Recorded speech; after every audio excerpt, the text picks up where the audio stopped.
ఓం సదాశివసమారంభాం వ్యాసశంకరమధ్యమాం అస్మదాచార్యపర్యంతాం వందే గురుపరంపరాం. జ్యోతిష్ శాస్త్రాన్ని భావితరాల వారికి ప్రసాదించిన ఋషుల యొక్క పాదపద్మాలకి నమస్కారం చేసుకుంటూ, అలాగే నాకు ఈ జ్యోతిష విద్యను నేర్పిన గురువర్యులు జ్యోతిష బ్రహ్మ కీర్తిశేషులు శ్రీ ఏరంకి సూర్యనారాయణమూర్తి గారు సూర్యశ్రీ దైవజ్ఞ గారి యొక్క పాదపద్మాలకి నమస్కారం చేసుకుంటూ, ఓం శ్రీ మహాగణాధిపతి నమః, శ్రీ గురుభ్యో నమః, హరి ఓం. వీక్షకులందరికీ నమస్కారం. కర్కాటక రాశి వారికి ఈ వారం మిశ్రమమైనటువంటి గ్రహస్థితి గోచరిస్తూ ఉన్నది. ప్రత్యేకించి అష్టమ స్థానంలో శనికుజుల యొక్క సంచారం అది చాలా తీవ్రమైనటువంటి సమస్య గత కొద్ది వారాలుగా ఉన్నది. భాగ్యస్థానమందు రవి శుక్ర రాహువుల యొక్క కలయిక, అలాగే దశమ కేంద్రంలో గురు బుధుల యొక్క యుతి, బుధుడు వక్రించి సంచారం చేస్తూ ఉన్నారు. అలాగే చంద్రుడి యొక్క స్థితిగతులను పరిశీలన చేస్తే కేవలం చంద్రబలం మాత్రమే ఈ రాశి వారిలో కనబడుతూ ఉన్నది.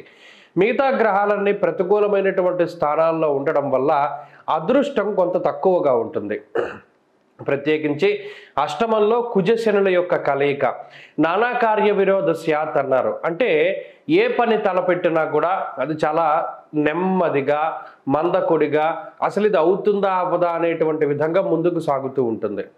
అలాగే కోపము, ఫ్రస్ట్రేషను ఇవన్నీ కూడా పెరిగిపోతూ ఉంటాయి. ఏ పనైనా కూడా చాలా తొందరగా పూర్తి చేయాలని మీరు అనుకుంటూ ఉంటే కంగారుకి తగ్గట్టుగానే ఆ పని అంతా కూడా ఆలస్యం అవుతూ ఉంటుంది. దీనివల్ల కొంత మానసిక అశాంతి ఉంటుంది. ఉద్యోగపరంగా, వ్యాపార పరంగా తీసుకున్నటువంటి నిర్ణయాలు ఏవి కూడా అంత సరైనటువంటి నిర్ణయాలు కాదు. ప్రత్యేకించి ఈ సమయంలో కర్కాటక రాశి వారు ఉద్యోగ మార్పు కానీ, వ్యాపార మార్పు కానీ, లేదా కొత్తగా వ్యాపారం పెట్టేటువంటి ఆలోచనలు ఏమైనా ఉంటే అవి వాయిదా వేసుకోవడం చెప్పదగినటువంటి సూచన. అలాగే కొత్తగా కొనేటువంటి ఇళ్ళు కానీ, స్థలాలు కానీ, లేదా ఎవరి నమ్మకం పైనైనా సరే మీరు ఇచ్చేటువంటి డబ్బులు కానీ, వీటి పరంగా భవిష్యత్తులో కొంత ఇబ్బంది పడడానికి అవకాశం ఉంటుంది. కాబట్టి ఆచితూచి నిర్ణయాలు తీసుకుంటూ ముందుకు వెళుతూ ఉండాలి. భాగ్యస్థానంలో శుక్ర రాహువుల యొక్క సంచారం ఉన్నది కాబట్టి తత్ఫలితంగా కొంత అనుకోని ఖర్చులు ఎక్కువగా ఉంటాయి. ప్రత్యేకించి సుగంధ ద్రవ్యాలు, లేపనాలు, బ్రాండెడ్ షర్ట్లు లేదా బ్రాండెడ్కి సంబంధించినటువంటి వస్తువులు, వీటిని కొనుగోలు చేయడానికి ఎక్కువ ప్రయత్నం చేస్తూ ఉంటారు.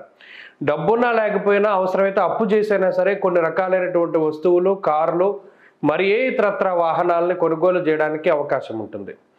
ఉద్యోగపరంగా కర్కాటక రాశి వారి యొక్క స్థితిగతులు అయితే కొంత మిశ్రమంగా ఉన్నాయి. ఒడిదుడుకులు కనబడుతూ ఉన్నాయి. ఉద్యోగ మార్పుకి ఇది సరైనటువంటి సమయం కాదు, చాలా జాగ్రత్తగా ఉండాలి.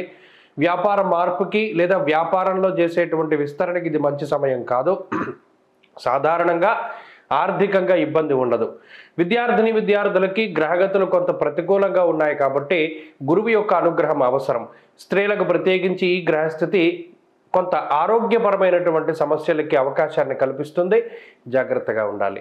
కర్కాటక రాశి వారి వారం మరింత అనుకూలమైనటువంటి ఫలితాన్ని సాధించడానికై సుబ్రహ్మణ్యారాధన చేస్తూ ఉండడం చెప్పదగినటువంటి సూచన. సుబ్రహ్మణ్య భుజంగ స్తోత్ర పారాయణం లేదా శ్రవణం శుభ ఫలితాన్ని ఇస్తుంది. ఈ వారంలో కలిసి వచ్చేటువంటి రోజు ఆదివారంగా చెప్పవచ్చును. అదృష్ట సంఖ్య 1, అదృష్ట వర్ణము కాషాయము.